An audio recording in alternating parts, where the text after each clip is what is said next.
کھائی مسلم ہی نے افرنگی سے مار، ہے حرم میں بھی تو پیدا خلفشار۔ جب سے چھوڑا دل نے آداب نگاہ، جلوہ مغرب نے لی آنکھوں کی راہ۔ اے حکیم غیب امام عارفاں، تیرے دم سے پختہ خام عارفاں۔ غیب کے پردے میں ہے جو کچھ بتا، تا ہو آب رفتہ پھر جو آشنا۔ علامہ اقبال ثنائی شاعر سے کہہ رہے ہیں ان کی قبر پہ کہ اہل ایمان نے فرنگیوں سے جو کچھ سیکھا دیکھا سو وہ سیکھا، لیکن حرم میں فتنوں نے سر اٹھا لیا ہے، اور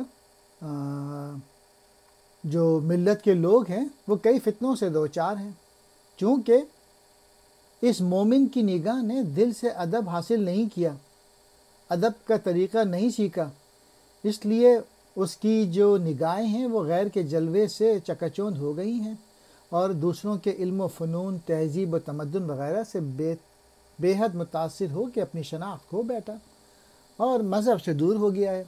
اے غیب کی حکمت سے آگاہ ہستی اور اے عارفوں کے امام، تیرے فیض سے عارفوں کی خامیاں دور ہو جاتی ہیں اور وہ معرفت میں پختہ ہو جاتے ہیں۔